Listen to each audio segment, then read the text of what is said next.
Welcome back to my channel. So today's first news వచ్చేసి union minister Rajnath Singh inaugurate చేశారనమాట. Nibe defence manufacturing complex షిర్డీలో.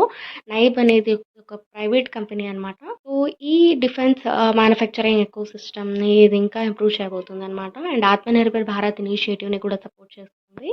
So ఈ complex defence సిస్టమ్స్ని advance చేయబోతుంది అనమాట. And components for national security ఏ weapons కావాలో so అది manufacturing చేయబోతుందన్నమాట. This promotes the technological innovation and development in the defence sector. Like ఇది ఒక 200 ఎకరే అనమాట. ఈ ఎకరే ల్యాండ్లో ఈ మిలిటరీ వెపన్స్ ఫ్యాక్టరీ అనేది స్టార్ట్ చేశారు. Like rocket launchers, Suryastra, so it can strike up to 300 kilometre away. And sky strikers అనేది ఇది ఒక డ్రోన్స్ అనమాట. ఎక్స్ప్లోజివ్స్ని క్యారీ చేస్తూ టార్గెట్ ద ఎనిమీ సైట్స్, ప్రొపైలెంట్స్ని, ఎక్స్ప్లోజివ్స్ని కూడా మ్యానుఫ్యాక్చర్ చేస్తారు.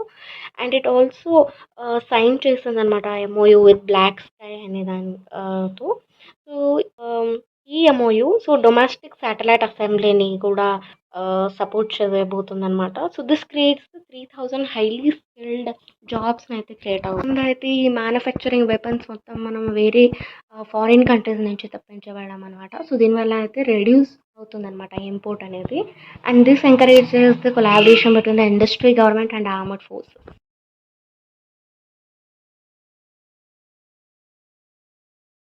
So UK and Denmark companies $300 billions అయితే ఫండ్ ఇన్వెస్ట్మెంట్ చేస్తారనమాట.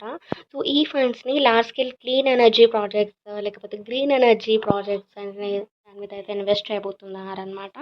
సో దీనివల్ల అయితే క్లీన్ ఎనర్జీ డెవలప్మెంట్ అనేది యాక్సలరేట్ అవుతుంది. సో ఇది మెయిన్లీ వచ్చేసి సస్టైనబుల్ పవర్ జనరేషన్ ప్రాజెక్ట్స్ మీద, ఇన్ఫ్రాస్ట్రక్చర్ డెవలప్మెంట్ మీద అండ్ ఇన్నోవేషన్ మీద అయితే చేస్తున్నారనమాట. సోలార్ ప్యానల్స్ని అయితే ఇన్స్టాల్ చేయబోతున్నారనమాట. అండ్ విండ్ మిల్స్ని to generate the electricity. And hybrid energy projects like solar and wind ని రెండు కూడా ఒకే ప్లాట్ మీద అయితే దీన్ని ఇన్స్టాల్ చేస్తారనమాట. సో ఫర్ పవర్ జనరేషన్ కోసం అని. సో దీనివల్ల అయితే క్లీన్ ఎనర్జీ సెక్టార్ అనేది ఇంప్రూవ్ అవబోతుందన్నమాట. And at the same time ఈ కార్బన్ ఎమిషన్స్ కూడా రెడ్యూస్ అవుతుంది. సో అస్సాం సీఎం హిమంత బిస్వా శర్మ గారు అయితే ఇనాగరేట్ చేశారనమాట. India's first AI powered physical and digital bank branch in Guwahati. So ఈ బ్రాంచ్లో ఫిజికల్ బ్యాంకింగ్ ఇన్ఫ్రాస్ట్రక్చర్ కూడా ఉంటుంది with AI driven digital services. So ఈ ఇనిషియేటివ్ మెయిన్లీ వచ్చేసి to improve the customer experience అని చెప్పాలి. So using ఏఐతో so customer support ఉంటుందన్నమాట. And faster transactions జరుగుతాయి ఇక్కడ. అండ్ ఆటోమేటెడ్ అసిస్టెన్స్ ఉంటుంది. సపోజ్ ఒక కస్టమర్ వచ్చేసి ఒక న్యూ అకౌంట్ని క్రియేట్ చేయాలంటే ఇక్కడ పేపర్ వర్క్ కానీ ఏమీ ఉండదు. సో ఏఐ కంప్లీట్గా డిజిటల్లీ చేసేస్తుంది అనమాట. పాస్బుక్ ప్రింటింగ్ కానీ డిజిటల్ ట్రాన్సాక్షన్స్ కూడా ఏఐతోనే యూస్ చేస్తారనమాట. అండ్ ఇంకా లోన్స్ కూడా ఇన్స్టెంట్లీ మొబైల్ యాప్లో యూపీఐ అయితే ఇవ్వబోతున్నారనమాట. సో ఇదైతే డిజిటల్ ట్రాన్స్ఫర్మేషన్ ఇండియాస్ బ్యాంకింగ్ సెక్టర్ని ప్రమోట్ చేయబోతుంది. అండ్ ఇది ఒక this strengthens the Assam's position as the hub for innovation and digital initiatives. So PM Narendra Modi అయితే నెదర్లాండ్ని విజిట్ చేశారనమాట as a part of European diplomatic tour. So ఇక్కడైతే బయలాటరల్ రిలేషన్స్ ఇంప్రూవ్ అవ్వాలని, trade గురించి, టెక్నాలజీ, డిఫెన్స్ అండ్ సస్టైనబిలిటీ గురించి అయితే discuss and చాలా MOUs కూడా సైన్ చేసుకున్నారు ఇక్కడ. Like in renewable energy, semiconductors, innovation and maritime కోఆపరేషన్లో కొన్ని అగ్రిమెంట్స్ చేసుకున్నారనమాట. అండ్ దాని రిలేటెడ్ సిఓస్ని కూడా వీళ్ళు మీట్ అయ్యారనమాట. అండ్ ఇంకొకటి డీల్ కుదుర్చుకున్నారనమాట ఏఎస్ఎంఎల్ అండ్ టాటా ఎలక్ట్రానిక్స్ మధ్యలో. ఈ ఏఎస్ఎంఎల్ అనేది ఇట్స్ డచ్ కంపెనీ అనమాట. It is the world leader అనమాట in making the microchip manufacturing machines తయారు చేయడంలో. ఈ ఫ్యాక్టరీ గుజరాత్లో కూడా పెట్టబోతున్నారనమాట.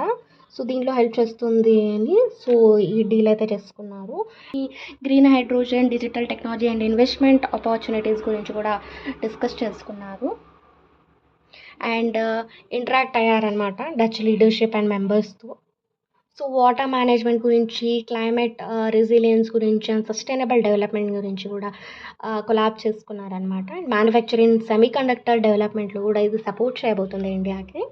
So this is the India's engagement with Europe and promotes Bharat Forge private factory అనమాట. వైజాగ్లో పెట్టబోతున్నారు. ఇట్స్ ఫస్ట్ ప్రైవేట్ ఫ్యాక్టరీ అనమాట in fixing, servicing and building the marine gas turbines అని. సో ఇది ఒక వాషప్ ఇంజన్ అనమాట. సో దీనివల్ల అయితే చాలా జాబ్స్లు రాబోతున్నాయి అనమాట. సో మెయిన్లీ వచ్చేసి ఫర్ రిపేర్ కోసం. సో మీరు చూడొచ్చు ఇక్కడ. సో దిస్ రెడ్యూసెస్ డిపెండెన్స్ అనమాట. సో ఇంతకుముందు అయితే సర్వీసెస్ కోసము ఏదైనా ప్రాబ్లం వచ్చినప్పుడు ఇంజన్లు సో మీద అయితే ఫారిన్ కంపెనీస్ మీద అయితే డిపెండ్ అవ్వాల్సి ఉంటుంది అనమాట. కానీ ఇప్పుడు అదంతా లేకుండా సో ఇండియాలోనే ఇది స్టార్ట్ చేయబోతున్నారు అనమాట. So it improves the maintenance, repair and life cycle support for naval vessels. So ఇది 2 phases లో అయితే ఇది